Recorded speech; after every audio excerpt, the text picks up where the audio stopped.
Hello friends, कैसे हैं आप सब? बढ़िया। चलिए आज हम शुरू करने जा रहे हैं हमारा अगला टॉपिक। सिलेबस के अनुसार हमारा जो अगला टॉपिक है वो है कार्तीय गुणन। जी हाँ, Cartesian product of two sets. ठीक है, दो समुच्चयों का कार्तीय गुणन आज हम पढ़ने जा रहे हैं। फिर इसके कुछ गुण देखेंगे, कुछ प्रश्न, बहुत मज़ा आ जाएगा। चलिए शुरू करते हैं। तो इसके पहले के वीडियोस आप लोग जरूर देखिएगा। सेट थ्योरी पूरा कंप्लीट हो चुका है। समुच्चय, समुच्चय के प्रकार, समुच्चय के गुण, कुछ महत्वपूर्ण रिजल्ट्स और बहुत सारे क्वेश्चंस हमने सॉल्व कर लिए हैं। तो उस सीरीज को पूरा आप देखिएगा और आपको ये प्लेलिस्ट में जरूर मिल जाएगा। तो चलिए शुरू करते हैं। दो समुच्चयों का कार्तीय गुणन, Cartesian product of two sets. ठीक है, मान लीजिए आपके पास दो समुच्चय हैं ए और बी। ठीक है, मान लो आपके पास ए और बी दो समुच्चय हैं। तो दोनों का कार्तीय गुणन हम इस तरीके से लिखते हैं ए क्रॉस बी। और कैसे डिफाइन करते हैं? Ordered pair of A and B such that A belongs to A and B belongs to B.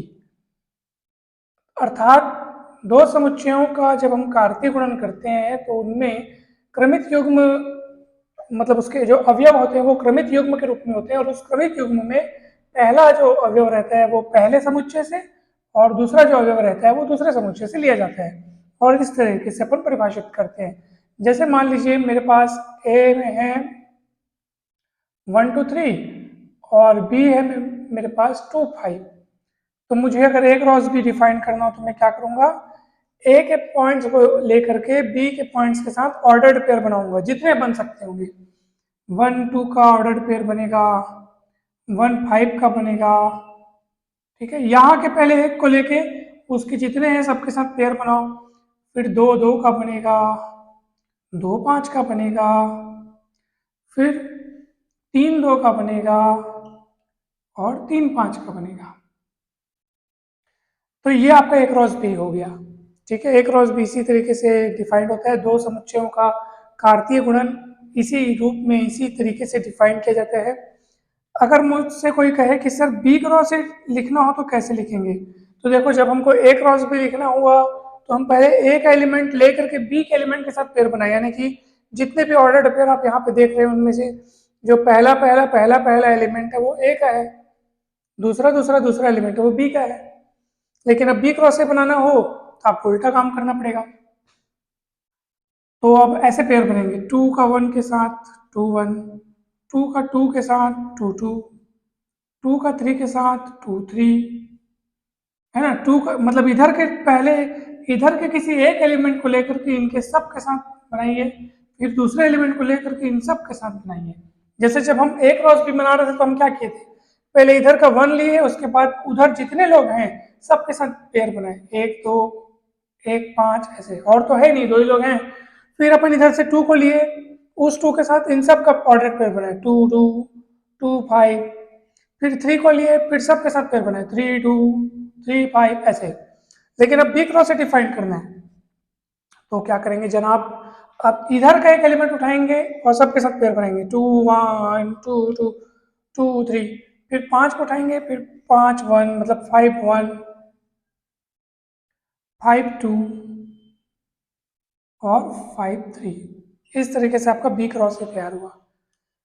तो आप गौर से अगर देखेंगे तो आपको पता चलेगा कि ए क्रॉस बी में जितने ऑर्डर्ड पेयर हैं उनको आप पलट दोगे तो बी क्रॉस ए के ऑर्डर्ड पेयर तैयार हो जाएंगे। देख लो, 1 2 पलटो 2 1, 1 5 को पलटो 5 1। ये देख, भले कहीं और दिख रहा है, वो एकदम सीध में क्यों दिखेगा? वो तो अलग अलग तरीके से, मतलब एक सीध में जरूरी नहीं हो दिखे, लेकिन ये कहीं ना कहीं दिखेगा।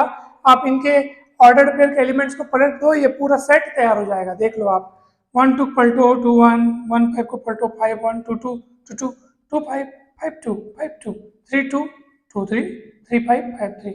तो ऑर्डर्ड पेयर उल्टे उल्टे रूप में मिलने ही थे।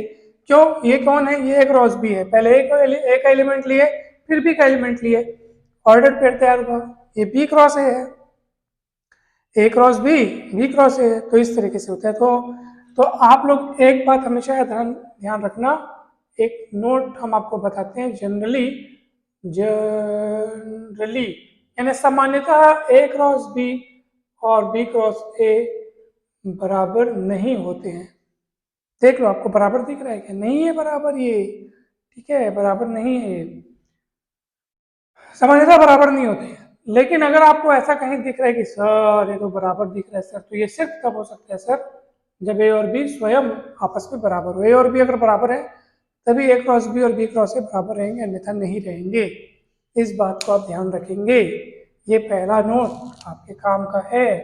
दूसरा नोट आपके काम का जो मैं आपको बता रहा हूँ वो ये है कि अगर मान लो जिन दो समुच्चयों का हम कार्तीय गुणन कर रहे हैं, अगर वो दोनों के दोनों 5 हुए तो क्या होगा? 5 मतलब नल सेट या एम्प्टी सेट या वॉइड सेट, हिंदी में इसको रिक्त समुच्चय बोलते हैं, इनमें कोई अवयव नहीं है। तो अगर ए में भी कोई अवयव नहीं है और बी में भी कोई अवयव नहीं है तो ए क्रॉस बी भी 5 होगा।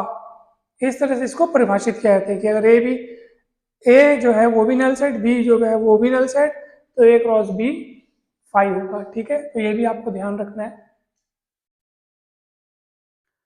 तो आपको Cartesian product of two set समझ में आ रहा होगा, मुझे पूरा भरोसा है। कुछ भी नहीं करते हैं, एक सेट से दूसरे सेट में जो भी एलिमेंट्स हैं तो अपने को पेयर बनाते जाना है। अगर आप ए क्रॉस बी तैयार कर रहे हैं तो आपके द्वारा तैयार किए गए हर ऑर्डर पेयर में पहला पहला एलिमेंट ए का होगा और दूसरा दूसरा दूसरा एलिमेंट किसका होगा? बी का होगा। देख लो, पहला पहला पहला एलिमेंट ए से है और दूसरा दूसरा दूसरा एलिमेंट सब बी से है। तो ये दोनों बातें आपको अच्छे से समझ में आई होंगी। ठीक है, अब हम आगे बढ़ते हैं थोड़ा सा। वैसे तो हम हेडिंग डालें दो समुच्चयों का कार्तीय गुणन, लेकिन हम आपको 3 समुच्चयों का भी कार्तीय गुणन बताएंगे, n समुच्चयों का कार्तीय गुणन भी बताएंगे, सब पढ़ेंगे। आप बस बने रहिए हमारे साथ और वीडियो को शुरू से लास्ट तक जरूर देखिए, आपको बहुत अच्छा लगेगा, ये हमारा आपसे वादा है। ठीक है, चलिए अपन आगे बढ़ते हैं। अब ऑर्डर्ड पेयर हो गया, समझ लिए ऑर्डर्ड पेयर क्या है। अब अपन कुछ नई और खास बातें देखते हैं, हम इसको मिटाते हैं।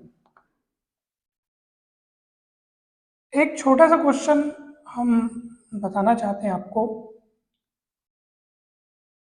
देखो, मान लो मैं ए को डिफाइन किया हूँ 1 2 3 है ना भाई, इस सेट में कौन है? 1 2 3, और बी में है मान लो 3 4 5, और आपको फाइंड करना है A intersection B cross A, ये अपने को पता करना है। A intersection B cross A कैसे पता करेंगे? तो भैया आपको जो पता करने कहा गया है, पहले आप देखो कि हमको ए इंटरसेक्शन बी पता करना है। ए इंटरसेक्शन बी पता करो, ये इंटरसेक्शन मतलब दोनों में कॉमन एलिमेंट। तो 1 2 3 और 3 4 5 में कौन कॉमन है? तो इकलौता 3 बस कॉमन दिख रहा है, बस, और कोई कॉमन नहीं है। अब ए इंटरसेक्शन बी के साथ हमको ए का कार्टेशियन प्रोडक्ट तैयार करना है। अब अर्थात ये कौन है? ये सिंगलटन सेट 3 है बस, जबकि इधर कौन है? 1 2 3 है इधर। तो कैसे करेंगे कार्टेशियन प्रोडक्ट? कैसे तैयार करेंगे? सीधी सी बात है, 3 एक ऑर्डर्ड पेयर बनेगा, 3 2 का ऑर्डर्ड पेयर बनेगा, 3 3 का ऑर्डर्ड पेयर बनेगा। आपका आंसर आ गया। तो क्या पूछा जा रहा है पहले उसको अच्छे से समझो। उसमें जो जो बातें कहा गया है, जो जो बातें कही गई हैं उसमें, उन चीज को पहले आप अलग अलग फाइंड आउट, जैसे ए इंटरसेक्शन बी पहले फाइंड कर लिया मैं, फिर उसको ए के साथ कार्टेशियन प्रोडक्ट करना है तो फिर कार्टेशियन प्रोडक्ट कर दिया मैं। इसमें ये तो सिंगलटन सेट है, एक अवयव है, 3 1 3 2 3 3, खेल खत्म। सीधी सी बात है, बहुत ईजी था ये, घबराने की बात तो है ही नहीं यहाँ पे। अब अपन आगे बढ़ते हैं थोड़ा सा और पढ़ते हैं कुछ अलग और नई बातों को। तो चलिए देखते हैं। मैं इसको मिटा रहा हूँ, आपको कुछ और बातें बता रहा हूँ। ये दोनों पॉइंट्स हमेशा याद रखें आप। चलिए आप मुझे एक बात बताइए, अभी आपको ए में दिख रहे हैं 1 2 3 और बी में दिख रहे हैं 3 4। अगर मैं आपसे कहूँ भैया ए क्रॉस बी तैयार करो, कैसे तैयार करोगे? आप बोलोगे सर कितना सरल है ये, 1 3 1 4 2 3 2 4 3 3 3 4। ठीक है, चलिए देखते हैं कितने पेड़ तैयार हुए। 1 2 3 4 5 6, 6 पेड़ तैयार हुए, है ना भाई। अच्छा एक बात बताइए मेरे को, यहाँ ए में कितने अवयव हैं? 3 अवयव हैं, तो number of elements in A is equals to 3। Number of elements in B, कितने अवयव हैं? बी में कितने अवयव हैं? 2। और आप देख लो number of elements in A cross B कितने हैं, कितने पेयर बने? ऐसे देखो, मैं अगर आपसे पूछूं ना number of elements in A cross B, तो ऐसे मत गिनना 1 2 3 4 5, ऐसे नहीं गिनना है। वो पूरा पेयर है, वो एक एलिमेंट हुआ, ठीक है। तो 1 2 3 4 5 6, 6 एलिमेंट। और आप देख लो ये इन्हीं दोनों का गुणा है, 3 दूनी 6। तो आपको एक यहाँ से फॉर्मूला पता चलेगा कि अगर दो समुच्चयों के कार्तीय गुणन में, ठीक है, दो समुच्चयों के कार्तीय गुणन में अगर आपको कुल अवयवों की संख्या जाननी हो, तो दोनों समुच्चयों के अवयवों की संख्या को आपस में गुणा कर दो। सीधी सी बात है जी, इसमें 3 अवयव हैं, इसमें 2 अवयव है, 3 दूनी 6, 6 पेयर बनेंगे, बात खत्म। कितना सरल है, 1 2 3 4 5 6। अगर इसमें 4 पेयर होते उसमें सॉरी, अगर इसमें 4 एलिमेंट्स होते उसमें 5 एलिमेंट्स होते, 4 एलिमेंट्स 5 एलिमेंट्स, तो आप बता सकते हैं कितने पेयर बनते? 20 पेयर बनते, 4 पंच 20। ठीक है ना, तो ये बात आपको समझ में आ गई। चलो अब मैं इसको भी मिटा देता हूँ।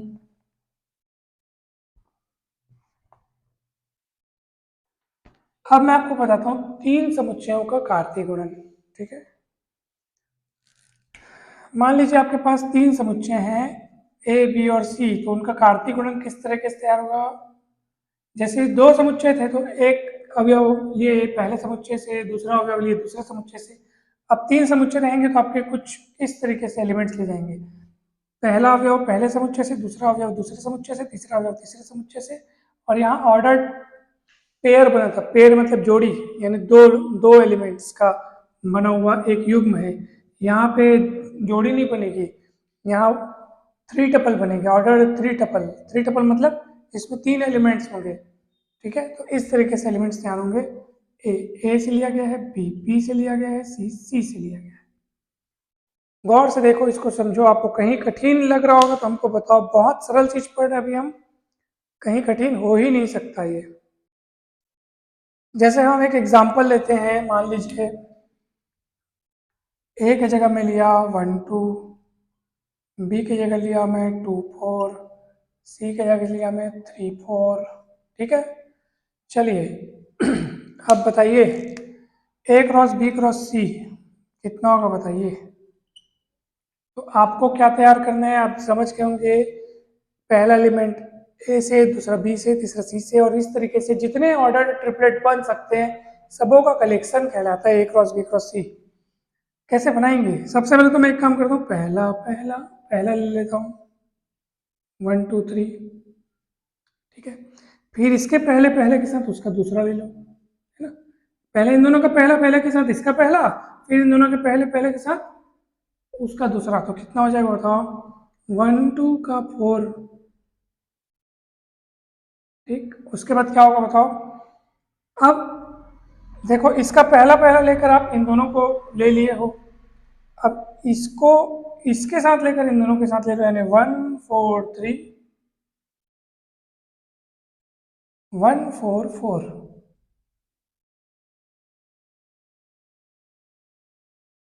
ठीक है ना, 1 4 3 1 4 4। अब क्या किया जाएगा सर? अब आप क्या क्या करेंगे? इन दोनों एलिमेंट्स के साथ इनका ले चुके हैं, अब इसके साथ इसको लेकर के इन दोनों को लो, फिर इसको लेकर के इन दोनों को लो, फिर बन जाएगा। तो 4 पेड़ अभी तैयार हुआ, 4 और हो जाएगा। देखो कैसे, 2 2 3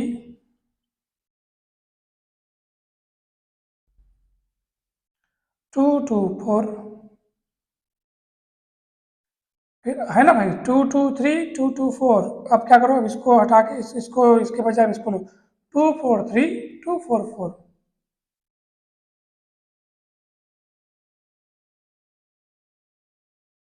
बन गया देखो।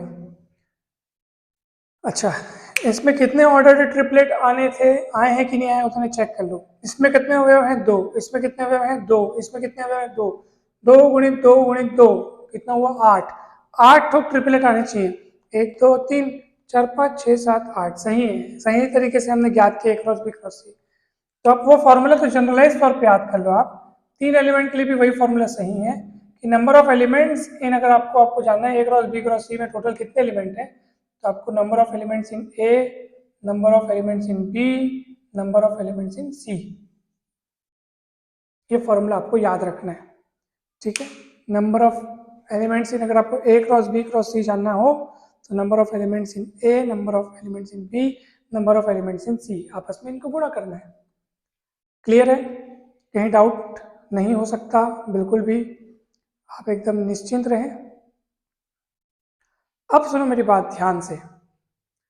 अगर हम जिन दो समुच्चयों का कार्तीय गुणा कर रहे हैं, अगर उनमें से एक समुच्चय मान लो अनंत है, ठीक है, तो बताइए फिर उन दोनों समुच्चयों के कार्तीय गुणन में कितने अवयव होंगे। ठीक है, फिर से एक बार मैं कहता हूं, जिन दो समुच्चयों का आप कार्तीय गुणन कर रहे हो, मान लो उसमें से एक समुच्चय क्या है? अनंत समुच्चय, अर्थात उसमें अवयवों की संख्या अनंत है।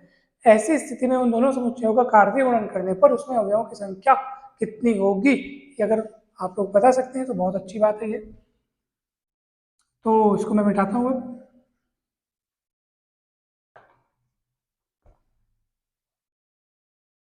देखो ध्यान से देखिएगा, एक आध मैं अनंत समुच्चय लेता हूं। मान लीजिए मैंने लिया n, ठीक है। अब n क्रॉस a मुझे करना है, या a क्रॉस n मान लो, जो भी मान लो, इक्वल नहीं होंगे ना। मैंने कहा दोनों में से कोई एक ले लो, लेकिन दोनों इक्वल नहीं है, मैं फिर से कह रहा हूँ। आप ऐसा ना समझना, मैंने कहा a क्रॉस n ले लो या n क्रॉस a ले लो, तो क्या दोनों बराबर हैं क्या? तो जी नहीं, दोनों बराबर नहीं है। मैंने पहले ही आपको नोट में बता दिया है, a क्रॉस b और b क्रॉस a सिर्फ तभी बराबर होंगे जब a और b बराबर होंगे। ठीक है, तो मैंने आपको समझाने के लिए a क्रॉस n ले लो या फिर n क्रॉस ले लो, लेकिन दोनों अलग अलग चीज हैं, इतना याद रखना। ठीक है, चलो a में ले, a कौन है भैया? a डिफाइन कर लेते हैं अपन 1 2, और n तो आप सब जानते हैं 1 2 चलते जाता है ये। तो इसमें अवयवों की संख्या अपरिमित है, कोई समापन नहीं है, कोई अंत नहीं है। इसमें फिक्स 1 2 दो एलिमेंट है। अब इनका आप ऑर्डर वो तैयार करो, एक रोशन तैयार करो। कौन कौन से ऑर्डर पेयर बनेंगे? 1 का 1 के साथ पेयर बनेगा, 1 का 2 के साथ, 1 का 3 के साथ, 1 का 4 के साथ। भैया ये तो गिनती है जिसका कोई अंत नहीं है, तो ये ऑर्डर पेयर का आपको कितना मिलेगा? ऐसे 1 का पेयर बनाते चलोगे, 1 1 1 2 1 3। जब यही इसी का अंत नहीं है तो इसके पेयर्स का कैसे अंत हो सकता है? फिर 2 के साथ भी बनाना पड़ेगा आपको उसका, और मतलब कुल मिलाकर के ये, मतलब आप समझ लीजिए कि अगर जिन समुच्चयों का आप कार्तीय गुणन कर रहे हैं, चाहे 2 चाहे 3 चाहे 4, कितने भी समुच्चयों का आप कार्तीय गुणन करें, अगर उसमें से एक समुच्चय भी अगर अनंत समुच्चय है, तो समझ लीजिए उन सबों के कार्तीय गुणन में भी, मतलब उन सबों के कार्तीय गुणन से जो समुच्चय तैयार होगा उसमें भी अनंत अवयव होंगे, मतलब अवयवों की संख्या अपरिमित होगी। ठीक है, तो ये एक कंसेप्ट है, आप इसको अच्छे से समझ लीजिए, जान लीजिए। अब हम आगे बढ़ते हैं।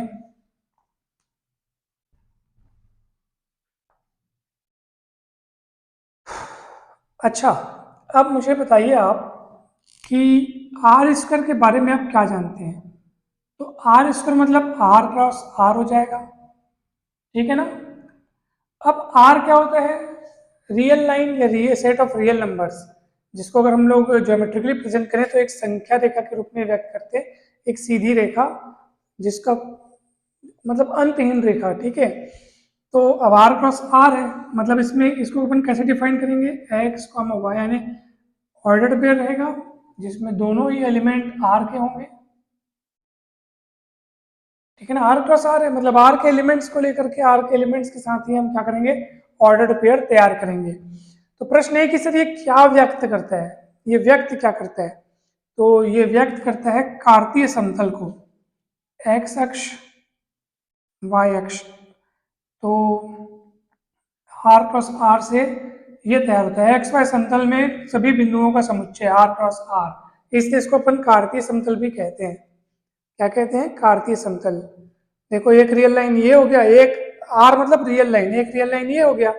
जब लिखते हैं ना अपन बीच में शून्य लिखते हैं, उधर सभी धनात्मक संख्या है, ऋणात्मक संख्या है। और वैसे दूसरा आर मतलब दूसरी रियल लाइन समझ जाओ, उधर धनात्मक नीचे ऋणात्मक, तो दोनों मिला के एक समतल बन गया, जिसको एक्स वाई समतल या कार्तीय समतल भी आप बोल सकते हो इसको। ठीक है, इस तरीके से आपको इसको समझना है, घबराने की बात नहीं है, सब सरल है, सब कुछ ठीक है। चलिए अब मैं आपको बताता हूं कि आर प्लस आर तो हो गया, आर प्लस आर हो गया। अब हम देखते हैं कि ये आर प्लस आर क्या है, यानी कि आर क्यूब। तो ये कौन है? आर क्यूब कौन है? आर क्रॉस आर, यानी इसमें कैसे एलिमेंट्स होंगे? ऑर्डर ट्रिपलेट टाइप के होंगे, जिसमें से एक्स वाई जेड जो है तीनों आर से लिए जाएंगे। ये दो अक्षों से मिलकर बने हुए निकाय को व्यक्त करता है आर स्क्वायर, जबकि आर क्यूब क्या व्यक्त करता है? एक अंतरिक्ष को या स्पेस को व्यक्त करता है, एक्स अक्ष वाई अक्ष जेड अक्ष।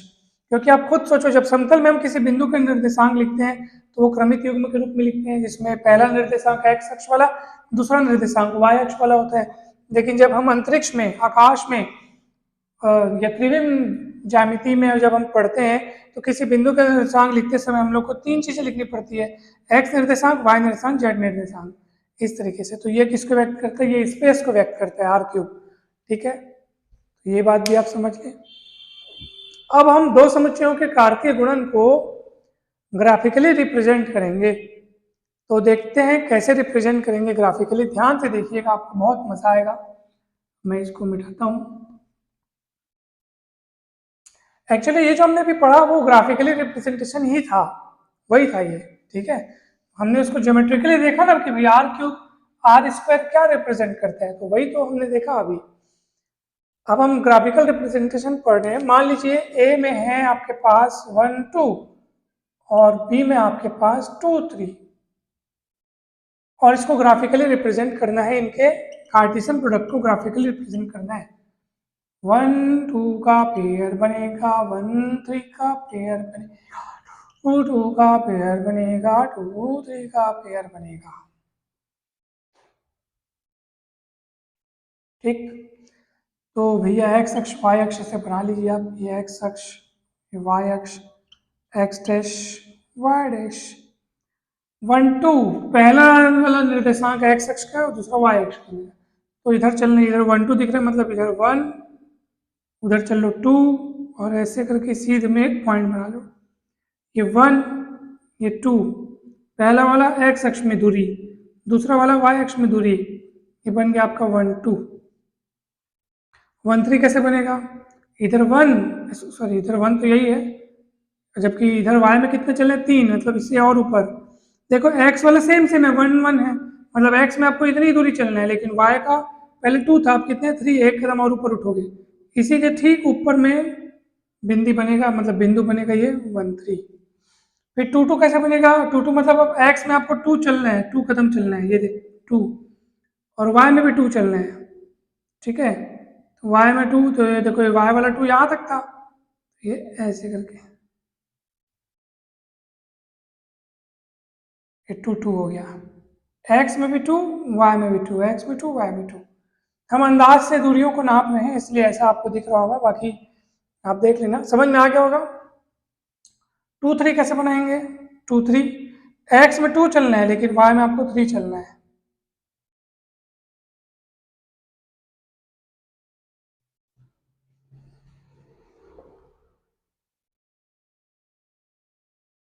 इसके इसके ठीक सीध में मिलेगा ना, जैसे ये इसके ठीक सीध में ना, ऐसे एक्स में 2, ये देखो जैसे ये मैं पॉइंट लिख देता हूँ 1 2, यहाँ लिख देता हूँ मैं 1 2 3 ऐसे।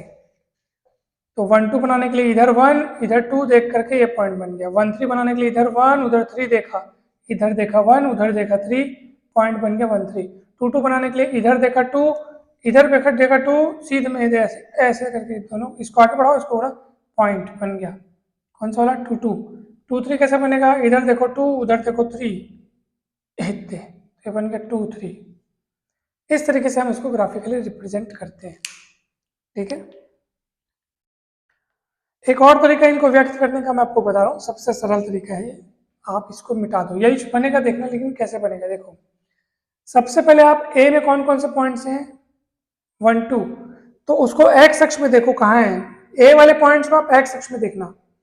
या यूं कहें कि अगर हम ए क्रॉस बी ज्ञात कर रहे हैं, क्या ज्ञात कर रहे हैं, ए क्रॉस बी, तो पहले कौन लिखा है ना, ए क्रॉस बी अगर आपको ज्ञात करना है या उसको ग्राफिकली रिप्रेजेंट करना है अगर ए क्रॉस बी को, तो पहले कौन लिखा है, ए। तो ए के एलिमेंट्स को एक्स अक्ष में देखो, ए के एलिमेंट्स को कहाँ देखो, एक्स अक्ष में देखो, कहाँ कहाँ है, तो यहाँ है, वहां से होते हुए एक लाइन खींच लें, लंबी लाइन वर्टिकली वाई अक्ष के समांतर, ठीक है ना।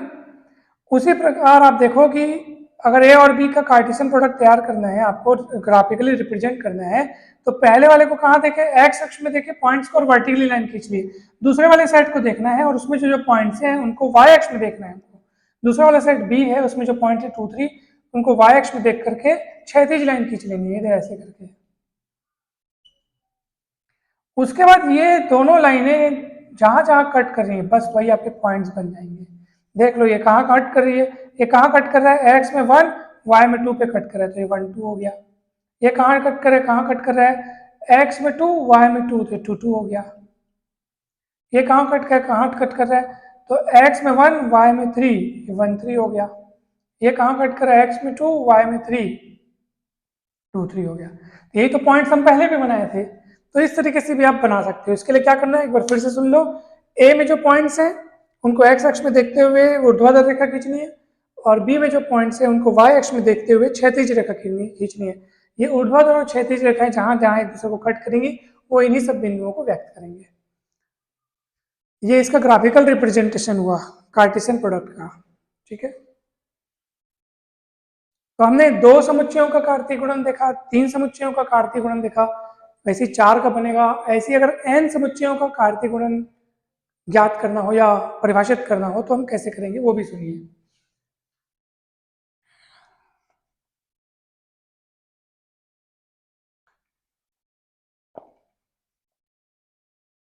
मान लीजिए आपके पास n समुच्चय हैं, A1 A2 A3 an मतलब है ना भाई, n समुच्चय हैं, इनका कार्तीय गुणन ऐसे परिभाषित होगा, A1 A2 ordered n tuple of A1 A2 A3 and so on, कहाँ तक जा रहा है, an तक जा रहा है, जहां पहला एलिमेंट A1 लिया गया है कैपिटल A1 नामक समुच्चय से, फिर B तो है नहीं यहाँ पे, A2 लिया गया है A2 से, और इसी तरीके से AN लिया गया है AN से।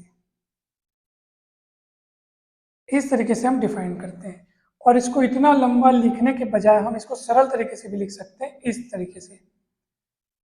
देखो कैपिटल पाई लिखते हैं, ये ऐसा लिखते हैं, आई नीचे लगाते हैं, और कहाँ देखो गिनती कहाँ से कहाँ तक, 1 2 3 से कहाँ तक, n तक। तो ये ए आई लिख करके आई बराबर 1 से लेकर के आई बराबर n तक हम इसको इस रूप में भी लिख सकते हैं। देखो ये, तो ये कैपिटल पाई जो है वो यहाँ पे प्रोडक्ट का चिन्ह निर्देशित कर रहा है, और प्रोडक्ट किसका करना है, समुच्चयों का, और कहाँ से कहाँ तक, 1 से लेकर के n तक। तो हम, और कौन है इन लोग, ए है, 1 से लेकर n तक, तो नीचे में i लगा दिए। अब i 1 होगा, 2 होगा, 3 होगा, 4 होगा, n तक जाएगा, तो i का मान 1 से लेकर n तक जाएगा, और बीच में कैपिटल पाई ये दर्शा रहा है कि इन सभी सदस्यों के बीच गुणा का चिन्ह है, ठीक है। तो इसके एलिमेंट्स किस फॉर्म में होते हैं, ऑर्डर्ड n टपल के फॉर्म में होते हैं, तो ये भी बात आप ध्यान रखें। n समुच्चयों का कार्तीय गुणन हमने अभी पढ़ा, तो आपको कहीं भी डाउट नहीं होना चाहिए, डाउट होना ही नहीं चाहिए, डाउट नहीं होना चाहिए, ठीक है। अच्छा, अगर आप इनको मुझसे कहें कि sir diagrammatic representation of Cartesian product किस तरीके से होगा, डायग्राम के फॉर्म में हम इसको कैसे समझा सकते हैं, तो चलिए वो भी देखते हैं।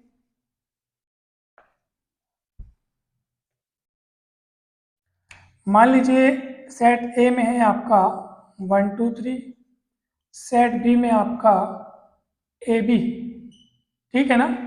तो आप क्या करें, 2 समुच्चयों को इस रूप में बना लें, ए और बी को, इसमें रखो 1 2 3, इसमें रखो ए बी। आप मुझे बताइए ए क्रॉस बी कैसे तैयार होगा, पहले तो ये बताओ। चलो ए क्रॉस बी कैसे तैयार होगा, यहाँ पे मैं लिख लेता हूँ ए क्रॉस बी ना। कौन कौन होगा, 1A का पेयर बनेगा, 1B का पेयर बनेगा, 2A का पेयर बनेगा, 2B का पेयर बनेगा, 3A का पेयर बनेगा, 3B का पेयर बनेगा। कितने पेयर बनने चाहिए, यहाँ कितने एलिमेंट हैं, 3, वहाँ कितने एलिमेंट है, 2, 3 दूनी 6 पेयर बनने चाहिए, 1 2 3 4 5 6, हाँ 6 पेयर हैं। अब इनको कैसे देखना है, देखो 1A तो 1 को मिला दो A से, 1B 1 को मिला दो B से, 2A 2 को मिला दो A से, 2B 2 को मिला दो B से, 3A 3 को मिला दो A से, 3B 3 मतलब 3 को मिला दो B से। तो इस तरीके से हम ऐसे इनको पढ़ते हैं। मतलब ये इसका ये हो गया, क्या बोलते हैं अपन इसको, diagrammatic representation of Cartesian product. ठीक है,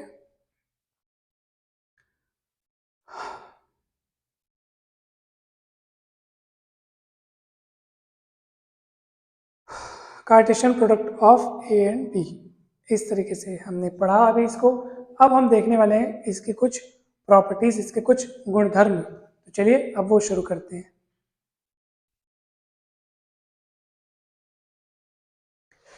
चलिए दोस्तों देखते हैं अब समुच्चयों के कार्तीय गुणन के कुछ गुणधर्म। ये फॉर्मूले हमने यहाँ लिख रखे हैं, काफी इंपॉर्टेंट फॉर्मूले हैं। यदि ए बी सी और डी कोई 4 समुच्चय हैं, तब पहला फॉर्मूला क्या कहते हैं, A cross B union C equals to A cross B union A cross C. मतलब कि अगर ए का बी यूनियन सी के साथ कार्टेशियन प्रोडक्ट है तो ये बट जाएगा, ऐसे देखो बटा हुआ दिख रहा है ना, ए क्रॉस बी फिर यूनियन बीच में आ गया A cross C, same to same intersection में भी बढ़ जाएगा। तो ये जो सूत्र आपको दिख रहे हैं ना, दिखने में ऐसे लग रहा है कि कौन याद करे, बोलिए आप इनको पढ़ेंगे ना तो बहुत जल्दी याद हो जाएंगे।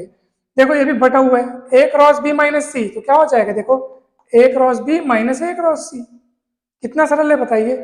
अच्छा ये वाला प्रॉपर्टी तो अभी देखा हमने, A cross B equal to B cross A if and only if A equal B, है ना भाई। क्रम बदलने पर जो इनका कार्टेशियन प्रोडक्ट है वो उसके बराबर तब होगा जब ए और बी खुद बराबर होंगे। वैसे ये भी प्रॉपर्टी है कि अगर ए सबसेट बी हो, ए सबसेट ऑफ बी, तब ए क्रॉस ए सबसेट होगा A cross B intersection B cross A का, और ए क्रॉस सी सबसेट होगा बी क्रॉस सी का किसी समुच्चय सी के लिए। देखो ना, ए छोटा है बी से, ए सबसेट है बी का, तो अगर ए का किसी के साथ कार्टेशियन प्रोडक्ट करोगे और बी का भी किसी उसी के साथ, जिसके साथ ए का कर रहे हो उसी का अगर बी के साथ भी कार्टेशियन प्रोडक्ट करोगे, तब भी वो इसका सब मतलब तब भी वो ये जो है उसका क्या रहेगा, सबसेट ही रहेगा। जैसे हम बोलते हैं ना, जैसे मान लो x छोटा है, क्या x छोटा है मान लो किससे, y से। अब दोनों में आप कुछ धनात्मक संख्या जोड़ दो तो वो तो भैया जो छोटा है वो तो छोटा ही रहेगा ना। देखो तो भला, जेड जेड दोनों में आप जोड़ दिया, ठीक है, जेड जेड दोनों में आपने क्या कर दिया, जोड़ दिया, तो पहले से y बड़ा था इसलिए वही पक्ष बड़ा रहेगा। ठीक वैसे ही आप देखो, a सबसेट b है तो a क्रॉस सी सबसेट होगा b क्रॉस सी का। अच्छा इसमें ये वाला प्रॉपर्टी जबरदस्त है, a cross B intersection C cross D, intersection और प्रोडक्ट का जो साइन अदला बदली हो गया है, ए इंटरसेक्शन सी, और थोड़ा सा ये भी चेंजेस हुआ, ए इंटरसेक्शन सी फिर क्रॉस बी इंटरसेक्शन डी। तो इस तरीके से इसको याद रखना है। अगला प्रॉपर्टी इधर है, इसी में ना सी और डी के बदले में आपने बी और ए रख दिया, तो यही प्रॉपर्टी को आपने फिर से लिखा है, A cross B intersection B cross A बराबर A intersection B cross B intersection A. इसी प्रॉपर्टी को लिखा है, सी डी की जगह बी ए लिख दिया बस। फिर इसको देखो आप, A cross B complement union C complement का whole complement, A cross B intersection A cross C, और वैसे जैसे ये यूनियन में वैसे इंटरसेक्शन में, तो यूनियन का इंटरसेक्शन हो गया तो इंटरसेक्शन का यूनियन हो गया। ठीक है, अब 10वां जो फॉर्मूला है या 10वां जो प्रॉपर्टी है, गुण है, वो क्या है, यदि ए व बी में एन अवयव कॉमन हो, भाई हो मतलब एक जैसे हो, सेम सेम एलिमेंट्स हो, अगर कितने अवयव हो, अवयव दोनों में कितने भी हो सकते हैं, लेकिन अगर उनमें से एन अवयव दोनों में एक जैसे हो, तो समझ लीजिए कि जब आप ए क्रॉस बी और बी क्रॉस से बनाओगे तो दोनों में एन स्क्वायर एलिमेंट्स कॉमन होंगे। क्या कहता है 10वां गुणधर्म, अगर ए और बी में एन अवयव कॉमन है, बाकी अवयव अलग अलग हैं ए और बी के, लेकिन कॉमन कितने हैं, एन अवयव हैं अगर कॉमन, तो ए क्रॉस बी और बी क्रॉस ए जब आप उसका याद करोगे तो उसमें कितने अवयव कॉमन रहेंगे, एन नहीं, एन स्क्वायर अवयव कॉमन रहेंगे। ठीक है, तो ये कुछ गुण थे, इनको आप अच्छे से याद रखें, याद करें। इन गुणों को अच्छे से याद करने पर अगली कक्षा में हम 2 समुच्चयों के, 3 समुच्चयों के कार्तीय गुणन से संबंधित बहुत सारे सवाल सॉल्व करेंगे। लेकिन उसके लिए इस वीडियो को आपको 2-3 बार अच्छे से देखना है, सारे टॉपिक्स अच्छे से पढ़ने हैं, बुक्स से आप अच्छे से पढ़िए, रिवाइज करें, क्वेश्चन सॉल्व करके देखें। फिर हम परीक्षा उपयोगी महत्वपूर्ण प्रश्नों के साथ मिलते हैं अगले वीडियो में। इस वीडियो में इतना ही। आप सभी को बहुत बहुत धन्यवाद वीडियो शुरू से आखिर तक देखने के लिए। वीडियो अच्छा लगा हो तो ज़रूर लाइक करें। लाइक्स कम होते हैं, मुझे देख करके ये ऐसा लगता है कि भाई वीडियो सामने वाले को पसंद आ रहा होगा कि नहीं आ रहा होगा, ऐसे लगता है मेरे को। कई बार होता है ना, नोटिफिकेशन आ गया तो चलो वीडियो देख लिए, तो देख लेने पर व्यूज़ तो चलो गिनती में आ जाते हैं, लेकिन लाइक्स बहुत कम होते हैं। तो ऐसा लगता है कि वीडियो जस्ट उन्होंने ऐसा उनको दिख गया इसलिए उन्होंने देखा है। और लाइक होते हैं ना तो मुझे लगता है कि हाँ, वीडियो उन्होंने देखा है पूरा और उनको अच्छा भी लगा है, समझ भी आया है। तो अगर आपको समझ में आ रहा है, आपको कुछ सीखने को मिल रहा है, तो वीडियो को लाइक ज़रूर करें, चैनल को सब्सक्राइब जरूर करें, वीडियो को शेयर करें, ताकि आपको जो यहाँ से सीखने को मिला वो बाकी लोगों तक भी पहुँचे। मैथ्स के सारे वीडियोस हम बनाते जा रहे हैं, कितनी मेहनत लग रही है बनाने में, तो हमारी यही अपेक्षा है कि ये जानकारी सब तक पहुँचे, इसलिए जितना ज़्यादा हो सके शेयर करें। सीरीज़ वाइज वीडियो बनते जा रहे हैं, आप प्लेलिस्ट में जा कर के देखेंगे, काफ़ी सारी प्लेलिस्ट वैसे आपको दिख जाएगी। तो ये वाला जो टॉपिक है वो आप अभी जो सीरीज चल रही है छत्तीसगढ़ व्याख्याता गणित भर्ती परीक्षा की, तो उस प्लेलिस्ट में जाके आप देख सकते हैं। आप सभी को बहुत बहुत धन्यवाद। Thank you so much. आप सभी खुश रहें, मस्त रहें, स्वस्थ रहें। Thank you so much.